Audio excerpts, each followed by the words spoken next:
என் புருஷன் வந்துட்டாரே. குழந்தை மாணிக்கம் வாங்க மாணிக்கம். ஹாய் அத்தை வந்திருக்காவளே. எத்தே வாங்கத்தே வாங்க. நான் வந்து கூப்பிட்டக்காக நீங்க வருவீன்னு நினைச்சு கூட பார்க்கல தே. உனக்கு வேலை வெட்டி இல்லாம நீ வந்து கூடுவா, அப்புறம் அந்த கிழவிகிட்டே போன் போட்டு சொல்லிடுவா. அது என்னைய போன்னு முடிக்கி விடுது. இங்க வந்த உடனே வந்துட்டியான்னு ஆச்சரியப்படுவா. எத்தே பாட்டி சொன்னதுனால தான் வந்தீங்களா? ஆமா, பிறவே பொண்ணு பார்க்குற ஃபங்க்ஷனுக்கு யார் வருவா? இது ஒரு ஃபங்க்ஷன், இதுக்கு ஊரே கூப்பிடியா? எத்தே பொண்ணு மட்டும் பார்க்க போறது இல்ல, பூவையும் சேர்த்தா வைக்க போறாவே. வாங்க தே உள்ள வாங்க. மாணிக்கம் வாங்க மாணிக்கம் உள்ள வாங்க. ஏய் மாப்பிள்ளை வீட்டுக்காரங்க வந்துட்டாங்களா? அந்த குருவி கூட்டுக்குள்ள என்னால வந்து ரொம்ப நேரம் இருக்க முடியாது. வந்துட்டாவனா சொல்லு, இல்லன்னா நான் கார்லயே உட்கார்ந்துக்கிட்டேன். அதுவும் வந்துட்டு எல்லாரும் சாப்பிடும்போது சொல்லு, உள்ள வந்து ஒரு வாய் சோத்தை தின்னுட்டு அதனால கிளம்பி ஓடிடுறேன். எத்தே வீட்டுக்குள்ள மட்டும் இடம் இல்ல, பின்னாடியும் பந்தெல்லாம் போட்டு சேர்லாம் போட்டு வச்சிருக்கதே. ஏற்கனவே என் வீட்டுல ஒரு வாரம் இருந்திருக்கீல்ல, அது என்ன குருவி கூடு மாதிரியா இருந்துச்சு. ரூம்ல இருக்குதே, வந்து உட்காருங்க. உங்க பேத்தி இருக்கா, அவளை தூக்கி கொஞ்சம் விளையாடுங்க. ஆமா, அந்த குட்டி சாத்தான வேற தூக்கி கொஞ்சியாவே. மா அவ என் பிள்ளைமா, அவங்க பேத்திமா. எதுக்குமா அவளை குட்டிச்சாத்தான்னு சொல்றீங்க?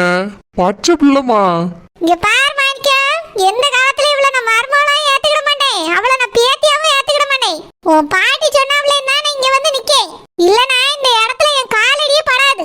எத்தே என்னைய பொண்ணு கேட்டு தவ கிடந்தது இந்த வீட்டுல தானே. அப்போ காலடி எடுத்து வைக்காம மிதியடிய போட்டுட்டு வந்தீங்களோ? இல்ல தள்ளாடி தள்ளாடி தலைகீழ நடந்து வந்தீங்களா? ஏய் பழச பத்தில இப்ப பேசுற வேலை வச்சுக்கிடாத. நான் எப்பவுமே பழச மறக்கதே இல்ல தே. ஆமா மறக்க மாட்டேன், எங்க குடும்பத்தோட சேர்த்து ஏமாத்துனால அதனால மறக்க மாட்டேன். இப்பயே அவன் ஏமாந்தவன் கிடைச்சிருக்கான் உங்க குடும்பத்துக்கு. உங்க அப்பா பெரிய பணக்காரன் சொல்லி தானே மாப்பிள்ளை பார்த்திருப்பியே. அதெல்லாம் மாப்பிள்ளை வீட்டுக்காரவே வரும்போது தெரிஞ்சிடுங்க தே. இப்போ உள்ள வந்து அமருங்க. நான் இந்த புறா குண்டுக்குள்ள வந்து இருக்க விரும்பல. ஏசி இல்லாம என்னால இருக்கவும் முடியாது. நான் கார்லயே உட்கார்ந்துக்கிட்டேன். மோனிகா நீயும் கார்லயே உட்காரு. அம்மா அது நல்லாவா இருக்கும்? நம்ம தான் இந்த ஃபங்க்ஷன்ல முன்னாடி நிக்கணும். மாமா என்னைய நிறைய வேலை இருக்கு மருமோனே, நேத்தே வாங்க அப்படின்னு சொன்னாங்க. நான் தான் ஆபீஸ்ல நிறைய வேலை இருக்கிறதுனால இன்னைக்கு வந்தேன். அதுவும் குழந்தை நான் எல்லாத்தையும் பாத்துக்கிட்டே, நீங்க மெதுவா வாங்கன்னு சொன்னதுனாலதான். இப்பயே வந்துட்டு வெளியவே நின்னா என்னமா அர்த்தம்? உள்ள வாங்கம்மா. நான் வரல மோனிகா, நான் கார்ல இருந்துக்கிட்டேன், நீ வேணா உள்ள போ. அம்மா ஆபீஸ்ல ஒரு முக்கியமான வேலை இருக்கு, நான் போயிட்டு 5 நிமிஷத்துல வந்துடுறேன். நீங்க கார்ல உட்காந்தா நான் எப்படி போறது? உங்களை இறக்கி விடதாமா நான் வந்தேன். மோனிகா அப்ப வா, நான் ஆபீஸ் வரைக்கும் வந்துட்டே வரேன். எத்தே வந்துட்டிய, வந்த காலில் எப்படி வெளியவே நின்றுட்டு இருந்தா என்னத்தே அர்த்தம்? உள்ள வாங்கத்தே, ஆபீஸ்க்குலாம் போக வேண்டாம், அவர் போயிட்டு வரட்டும். மாணிக்கம் நீங்க போயிட்டு உடனே வந்துருங்க, உங்க அம்மையை நான் பாத்துக்கிட்டேன். சரி குழந்தை, எங்க அம்மாவை கூட்டிட்டு உள்ள போ. உங்க அப்பாட்ட நான் இன்னொரு 5 நிமிஷத்துல வந்துருவேன்னு சொல்லு, சரியா? ரொம்ப முக்கியமான வேலை குழந்தை. கார்ல வரும்போது எனக்கு ஞாபகமே வந்துச்சு. போயிட்டு உடனே வந்துருங்க, சரியா? சரி மாணிக்கம் போயிட்டு வாங்க. மோனிகா நானும் வரேன். எத்தே அத்தையா அத்தை, நீ அப்படி கூடாத. ஓகே மிஸ்ஸஸ் முக்காடு உள்ள வாங்க. ஏய் யாரடி முக்காடுங்க? உங்களை தான் வேற யாரை கூப்பிடுவேன்? அத்தை வாங்க நீ கூப்பிட்டா வேண்டாம், என்ன கூப்பிடாதங்கிறிய. வேற உங்களை எப்படி கூப்பிடுறது? முக்காடுன்னு தானே கூப்பிட முடியும். மரியாதையா கூப்பிட்டு சொல்லிட்டேன். மரியாதையா சொல்லிவிட்டே முக்காடு வாங்க. உன் வீட்டுக்குலாம் வாரேன் பாத்தியா, என் தலை எழுத்து. ஆண்டி நல்லா இருக்கீங்களா ஆண்டி? வாங்க உள்ள வாங்க, எதுக்கு வெளியவே நிக்கிறியே? ஓனர் முக்காடாண்டி எங்க வீடு சின்னதா இருக்குன்னு உள்ள வரைக்கும் யோசிக்காவே ஓனர். அப்படியா? சரி சரி, அப்படின்னா என் வீட்டுல வந்து உட்காரட்டும். ஆண்டி அவ வீடு சின்னதா இருந்தா என் வீட்டுல வந்து உட்காருங்க ஆண்டி. உங்க வீட்டுக்கு வந்தாச்சுன்னா வாங்கியும் சொல்ல முடியாது, உட்காருன்னு சொல்ல முடியாது. நாங்க அப்படிலாம் இருக்க மாட்டாண்டி, என் வீட்டுல வந்து உட்காருங்க, நல்லா காப்பியை குடிங்க. ஏன் சாப்பாடு வேணாலும் சாப்பிட்டுட்டு கொஞ்ச நேரம் படுத்து கூட தூங்கிட்டு போங்க. வாங்க ஆண்டி, வெளியவே நிக்காதங்க, வாங்க உள்ள போவோம். உன் வீட்டுக்கு வரதுக்கு நான் இவ வீட்டுக்கே போயிருவேன். தூரத்துல இருக்க நாயை விட பக்கத்துல இருக்க பேயே மேலு. ஓனர் உங்களை நாய் என்ன பேயின்ட்டா ஓனர்? எனக்கு தெரிஞ்சிச்சு, கேட்டுச்சு. வாங்கிட்டு நான் அவனை விளக்கம் கேட்கல. ஓனர் இப்ப உள்ள கூடுமா வேண்டாமா? வா மாமியாரி, கூப்பிடாட்டி போவா. ஒரு மரியாதைக்கு வாங்க ஆண்டின்னு சொன்னா வரமாட்டேங்க அவன். சரி ஓனர், என் மாமியார் வந்துட்டாவில உங்க வீட்டுக்கு. கோவப்படாங்க, கொஞ்சம் உங்க ரூம்ல கூட்டிட்டு போய் உட்கார வைங்க. ஏசி இல்லாம என் மாமியார் இருக்காதான், அதனால கொஞ்சம் உங்க ரூம்ல ஏசி போட்டு உட்கார வைங்க. நான் மாப்பிள்ளை வீட்டுக்காரே வந்தோடனே வந்து கூப்பிட்டு எங்க அத்தைய. எங்க கூப்பிட? அதான் மாமியார் முக்காடு அந்த பையனும் போகுதே உள்ள. எத்தே வீட்டுக்குள்ள பேருக்கு முதவி போ, போய் பாரு. சரி, நான் என் மாமியார்ட்ட கூட இவ்வளவு திட்டு வாங்கினது இல்ல. இந்த முக்காடு வரும்போதெல்லாம் இனி ஏசிட்டு போகுது. நல்ல வேளை என் தங்கச்சி இது வீட்டுக்கு கட்டி கொடுக்காம இருந்தேன், இல்லனா என் தங்கச்சி இப்படிதான் கிடந்து அல்லாடிட்டு கிடந்துப்பா. நான் இது காலைல போய் விழுந்து ஏச்சி வாங்கிட்டு கிடந்துட்டேன். பேதி எடுத்த முக்காடு ரொம்ப தான் பவர் பண்ணி தெரியுது. ஐ என் புருஷன் வரவளே, பரவாயில்லையே, நான் கூட்ட ஒரு வார்த்தைக்கு அங்க உடனே கிளம்பி வந்திருக்காவளே. என் மாமியார் வருது, வரட்டும் வரட்டும். சரோ ஹாய். காய். என்ன சரோ வெளியவே நிக்கிற, என்ன எதிர்பார்த்துட்டு இருந்தியா? ஆமாங்க, உங்களை தான் எதிர்பார்த்துட்டு நின்னுட்டு இருக்கேன். இப்ப கொஞ்சம் தான் வெளியே வந்து அதுக்குள்ள நீங்களும் வந்துட்டீங்களே. ஏ தேய் வாங்க தேய். நல்லா இருக்கீங்களா தேய்? இருக்கேன். உள்ள போயிருங்க தேய், இங்கே இருக்க கூடாது. ஏங்க உங்க தங்கச்சியும் கூட்டிட்டு வந்திருக்கலாம்ல? அவளுக்கு வேலை இருக்கு. வேலை தான் என்னால இருக்குமே தேய். இப்படி ஃபங்க்ஷன்ல கூட்டிட்டு வந்தாதானே அவளுக்கு கொஞ்சம் ஒரு என்ஜாய்மெண்டா இருக்கும். இருக்கட்டும். சரி தேவா அங்கே இருக்கட்டும். நீங்க உள்ள வந்து இருங்க தேய் வாங்க. என்ன ஃபங்க்ஷன்? ஒரு பந்தல் சேர் பெஞ்ச் கூட இல்ல. ஏ தேய் சேர் பெஞ்ச் பந்தல்லாம் பின்னால போட்டுக்கு தேய். வாங்க அங்க வந்து பார்த்தாலும் தெரியும், முன்னாடி கல்யாணத்துக்கு போடுவோம். பால் காய் போந்தாலும் போடுவோம். இந்த ஃபங்க்ஷனுக்குல பின்னால போட்டுக்கோ தேய். அதான் என்ன ஃபங்க்ஷன்னு கேட்டேன். ஏங்க உங்க அம்மாட்ட சொல்லாமே கூட்டிட்டு வந்துட்டீங்களோ? அது வந்துட்டு பெண்ணு பார்த்துட்டு பூ வைக்கிற ஃபங்க்ஷன். இதெல்லாம் நம்ம ஊர்ல இப்ப விசேஷமா கொண்டாட ஆரம்பிச்சிட்டியே. பானர்னா எல்லாம் கொண்டாட வேண்டியதுதான். ஏத்தே இந்த ஃபங்க்ஷன் நடத்தியவிய கஷ்டப்பட்டவிய தான், ரொம்ப பணக்காரவியெல்லாம் கிடையாது. நீங்க என்ன நினைச்சறாங்க தேய்? என் தம்பிக்கு பொண்ணு பார்க்கறதா இருந்தா பொண்ணு வீட்ல போய் தான் பொண்ணு பாப்போம். என் தம்பி மாப்பிள்ள எல்லாம் எங்க வீட்ல வந்து பொண்ணு பார்க்க வரல.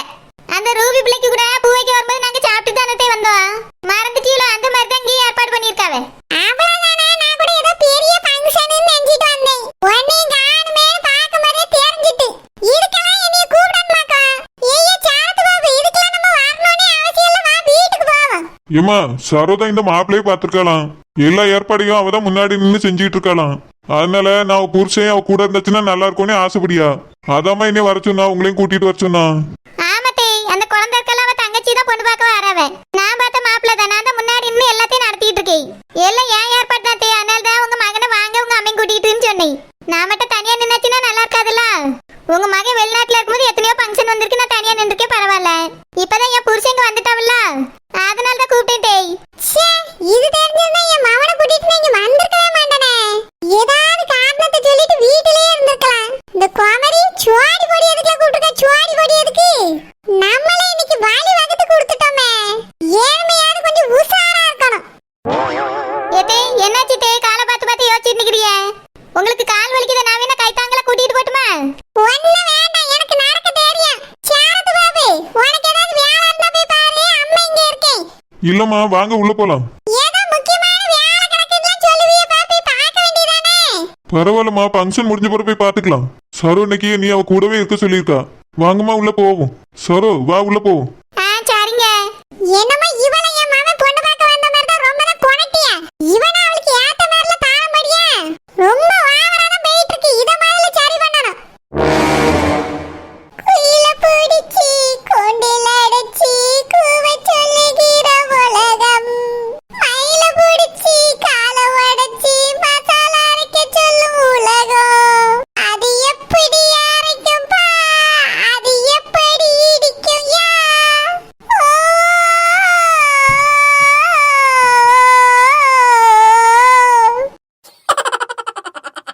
ஐயோ, மீன்காரக்காக்கு என்ன ஆயிடுச்சு? மீன்காரக்கா என்ன காச்சி? அது ஏன் கேக்குறா தப்பு? ரொம்ப நாள் கழிச்சு அம்மி அரைச்சேனா, மசாலாவை இடிச்சேனா, கூருக்குள்ள புடிச்சிக்கிட்டு. அச்சச்சோ, அப்படியா? ஆமா ராசாப்பு. மசாலா அரைக்க பழக்கமே இப்பெல்லாம் இல்லாம போச்சுலக்கா. அதனால தான் அடிக்கடி கொஞ்சம் துவையில்லாத அரைச்சு பார்க்கணும் அம்மியில. எதுவுமே செய்யாம இருந்தாச்சுன்னா இந்த மாதிரி தான் முதுகுல பிடிக்கும். நான் கூட எங்க வீட்டுல கொஞ்சம் துவையில அரைக்கதான் செய்வேன் அடிக்கடி. உங்களால முடியாதுன்னு என்கிட்ட சொல்லியிருந்தேன்னா நானே செஞ்சிருப்பேனே. ஆமா மீன்காரக்கா, என்னிடம் கூறியிருக்கலாமே. நானும் கொஞ்சம் ஹெல்ப் செய்திருப்பேன் அல்லவா? எல்லாரும் காய்கறி வெட்டிட்டு கிடந்தீல்ல, அதான் என்கிட்ட சொன்னோன்னு நான் போய் செஞ்சது குறுக்குல பிடிச்சிக்கிட்டு. எம்மா என்ன வலி வலிக்குது.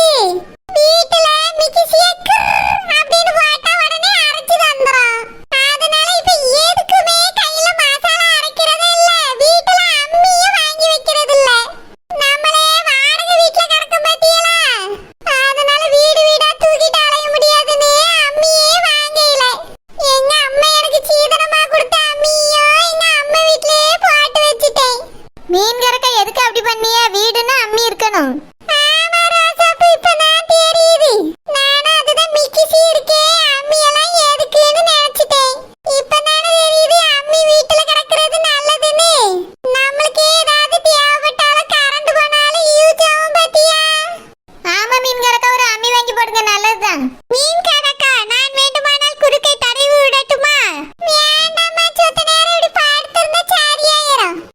கறக்க அப்ப வீட்டுக்குள்ள போய் கொஞ்ச நேரம் படுக்கலாம்ல. இது ஃபங்க்ஷன் வீடு, எப்படி இங்க போய் படுக்க? என் வீட்டுக்கு தான் போகணும். ரோசபக்கா எல்லாம் ரெடி ஆயிட்டாக்கா? எல்லாமே கிட்டத்தட்ட ரெடி ஆயிட்டு சரோஜா. எடுத்துட்டு போய் அந்த பக்கம் ஓரமா வச்சிருக்கோம். அப்படியேக்கா, சரி சரி. நீ உள்ளேர் எங்க போன சரோஜா? ஏக்கா என் புருஷனை வர சொல்லியிருந்தே வந்துட்டாரு. என் மாமியாரை வேற கூட்டிட்டு வந்திருக்காவ பாத்துக்கிடுங்க. அதான் 2 பேரையும் கூட்டிட்டு போய் வீட்டுக்குள்ள உட்கார வச்சு எங்க அம்மையை காப்பி குடுமான்னு சொல்லிட்டு வந்தேன். அப்படியே வந்துட்டாவளோ உன் புருஷன்? ஆமாக்கா வந்துட்டாவ. ஃபங்க்ஷன் ஆரம்பிச்சோடனே கூட்டிட்டு வருவேன்க்கா. சரி சரோஜா. ஆமா, எதுக்கு அந்த மீன் கறிக்கு இப்படி பேதி எடுத்திருக்கு? பேதி எடுக்கவில்லை ஓனர்.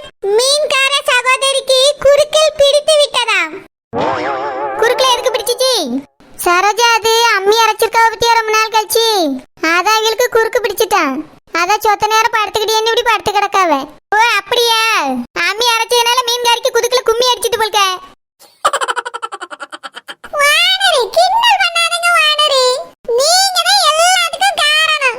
உங்களால தான் இவ்வளவு நேரம் கடந்து நான் அம்மியை போட்டு ஆறேன்னு அரைச்சிருக்கேன். அந்த மிக்ஸில அள்ளி போட்டிருந்தா கிறுன்னு ஒரே அரையில அரைச்சு தந்திருக்கோம். இப்படியா போட்டு வேலை வாங்குவே? கூர்க்கம்பே வலிச்சிட்டு. பிசாண்டி, நீங்க தானே உதவி செய்ய உத்தரம் செய்யன்னு வந்தீங்க. உங்களுக்கு குதுக்குப்படி கும்மி அடிச்சதுக்கு நான் காரணம் கிடையாது பிசாண்டி. அந்த குழந்தை தான் இடிச்சு போட்ட சாம்பார் உடைச்சு போட்ட மிளகான்னு ஏதோ சொல்லிட்டு இருந்தா. அதனால எதுவா இருந்தாலும் அவட்ட போய் கேளு, வைத்தியம் பண்ணுவா. ரோசபக்கா சாம்பார் நல்ல மனமா இருக்குல்ல? ஆமா சரோஜா, மசாலா இடிச்சு போட்டு ஊத்தியா வாசனையா இருக்கு. என்னென்னலாம் போட்டு இடிச்சா நீ குழந்தைட்ட தான் கேட்கணும். குழந்தைட்ட எதுக்குக்கா கேட்கணும்? அதான் மீன் கறி தான் இடிச்சு அவட்டே கேளுங்க. பிசாண்டி, மசாலா என்னெல்லாம் இருந்துச்சு, எதெல்லாம் போட்டு இடிச்சிய? என் வாயில இடிக்காம போங்க வானரு, நானே வயித்தெரிச்சல்ல படுத்திருக்கேன். ஓஹோ, பசி வந்துட்ட சாம்பார் வாசனையில. சரி சரி, பந்தி வச்ச உடனே சாப்பிடலாம். கொஞ்ச நேரம் கட்டுப்பட்டுக்கிடுங்க. ரோசபக்கா அந்த மீன் கறிட்ட கேட்டா அவளுக்கே தெரியல. சரோஜா குழந்தைட்ட கேட்டா சொல்லுவானா? கேட்டுக்கிடி. ஏக்கா அந்த குழந்தைட்ட கேட்டீங்களா ஒண்ணுமே சொல்ல மாட்டா. ஏன்னா அவ கடை வச்சு நடத்திய பத்தியெல்லாம் எல்லாரும் அவட்ட போய் சாப்பிடணும்னு ஆசைப்படுவா. அதனால தாக்க பிசாண்டிட்ட கேட்டேன். சரோஜா குழந்தை நான் கேட்டா சொல்லுவா. அது மட்டும் இல்லாம அவ சாம்பார் அந்த மாதிரி அவியெல்லாம் போட மாட்டா பத்தியா கடைக்கு. டிஃபனுக்குலாம் சாம்பார் தானக்கா வைப்பா. ஒண்ணு டிஃபன் சாம்பார் வேறு, இது வேறு. இது கல்யாண வீட்டு சாம்பார் டேஸ்டில் இருக்கும். டிஃபன் சாம்பார் அது வேற மாதிரி வைப்போம். ஓஹோ, இதுல 2 விதமா இருக்கும். 2 மட்டும் இல்லை, குழந்தைக்கு 4 விதமாக சாம்பார் வைக்க தெரியும். பாத்தீங்களாக்கா அந்த குழந்தை எத்தனை ஐட்டம் கண்டுபிடிச்சு வச்சிருக்கா நீ. சரோஜா அதனால தான் அவ வியாபாரம் பண்றா. நம்ம பிறகு கேட்டு தெரிஞ்சுக்கிடுவோம். என்ன பின்னாடி ஒண்ணு இருக்க பச்சை கிளி, அதுட்ட கேளுங்கக்கா சொல்லுவா. அச்சச்சோ, நான் பறந்து விடுகிறேன். ரோசபக்கா பச்சை கிளிக்கு ரெக்க முளைச்சிச்சு, பறந்து போயிட்டா. வாங்கக்கா அந்த மீன் கறி ஒரு கைப்பிடிங்க, வீட்டுல தூக்கிட்டு போட்டுருவோம். இல்லன்னா என் தங்கச்சி ஒரு கேள்வி கேப்பா. மீன் கறக்க உங்களை தூக்கிட்டு வீட்டுல விட்டுட்டுமாக்கா? வேண்டாம் ரோசப்பு, நானே மெதுவா எழுந்து பேறேன். பரவாயில்ல பிசாண்டி, மனுஷனுக்கு மனுஷன் இதுவரை எழுப்பு தானே. வாங்க உங்களை தூக்கிட்டு போறோம். ரோசப்பக்கா நீங்க என்ன பிடிக்கவே இல்லையோ? நீங்க பிடிச்சிட்டு